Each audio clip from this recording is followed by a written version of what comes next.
I'm Alice Lee, and this is my teaching trajectory.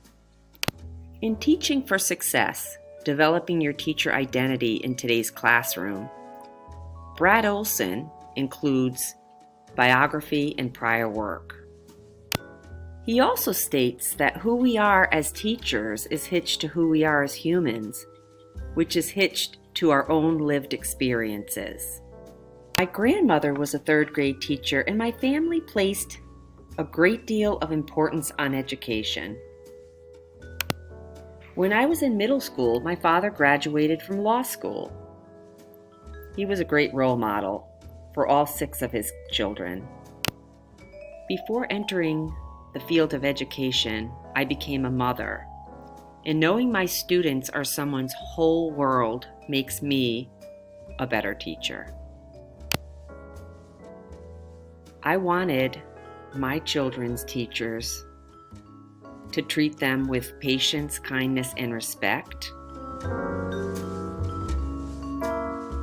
I wanted their teachers to communicate so I could help them succeed.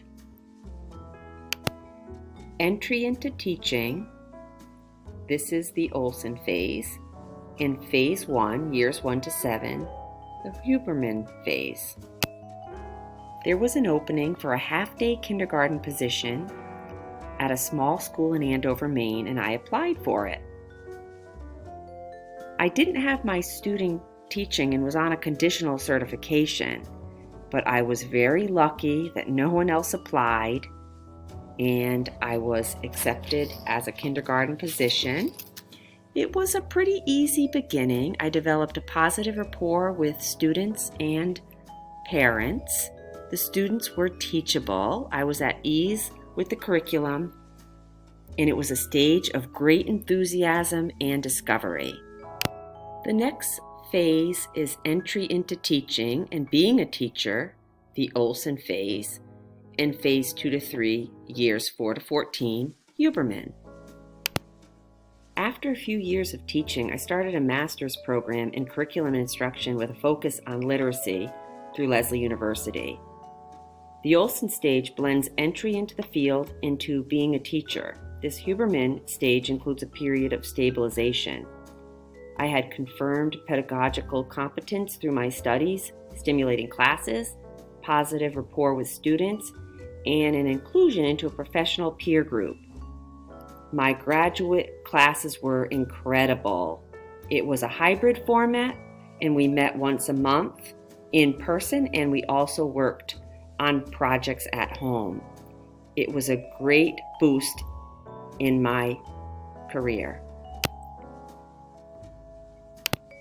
Being a teacher, Olson, phase 3 to 5, years 8 to 11, Huberman. Olson's spring washer demonstrates arrows in the middle of the washer, and this shows the connection between the phases. As we teach, we think about our teaching. We're automatically drawing on past goals, memories, and reasons for entry, our biographies, present perspectives, and predictions for our professional future. Olson states in this phase we are growing incrementally in our teaching. For this phase, I began growing as I moved to a larger school and became part of a teaching team. We believe that collaboration is key. We're working together to meet the needs of all students.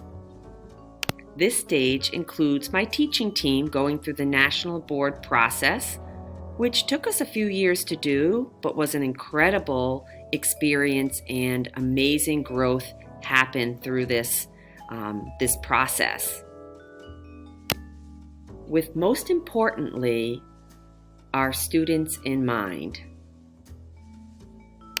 We continue to team teach to provide the best learning experience for our second graders, to meet their needs by grouping and regrouping, depending on where they are at and what their needs are.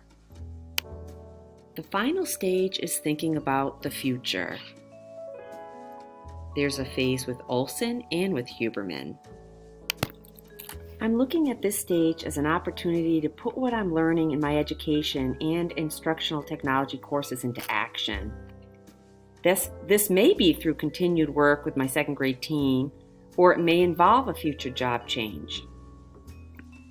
On the Huberman trajectory, I look toward a lateral move that he lists as a second wind, because I feel this is what I've gotten from my recent graduate courses. He also states that this phase involves a feeling of competence, energy, social integration, and a balance with private life. Through all my phases, I have been lucky to have great support. My efforts to seek professional development have been time-consuming endeavors. I have been lucky to have a partner who is encouraging, patient, and willing to see me through these challenges.